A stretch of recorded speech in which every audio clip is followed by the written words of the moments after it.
College, London. As our science correspondent Andrew Veach explains, it means the English are basically German.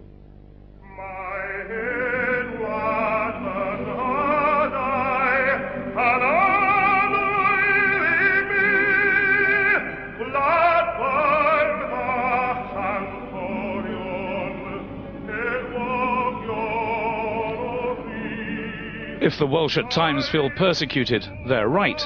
All those stories of brutal Saxons storming across the country, massacring the ancient Brits and driving the survivors into the Western Hills are almost certainly true. The Saxons certainly excelled in weaponry. This helmet, originally coated in fine bronze plate, is in the Sutton Hoo collection at the British Museum.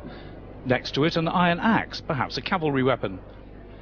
But these are exceptions. Relatively few weapons have been found, and archaeologists have come to think the Saxons took over gradually and relatively peacefully through trade and cultural dominance.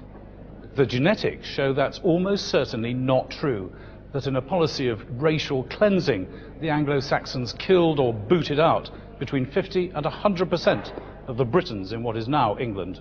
They may have come across and they may have, for example, simply pushed people out, so pushed people into places like Wales, Cornwall, maybe Brittany and Ireland and so on, or Scotland.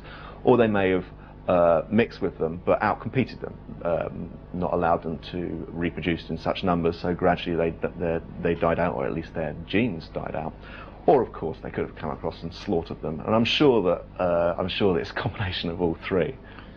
His team studied the male Y chromosome from 313 volunteers. Genes on the chromosome are passed from father to son virtually unchanged through the generations. They tested men in towns across Britain, chosen from the Domesday Book: North Walsham, Fakenham, Bourne, Southall, Ashbourne, Abergele and Llangefni. They compared them with samples from Friesland and the north of Holland, whence many Saxons came. It turned out that the English and the Frisians had remarkably similar genes. The Welsh were remarkably different. Which is something the Welsh have always known. This was the reaction to the news on the border in Chepstow today. I would say definitely that the Welsh are the true Britons.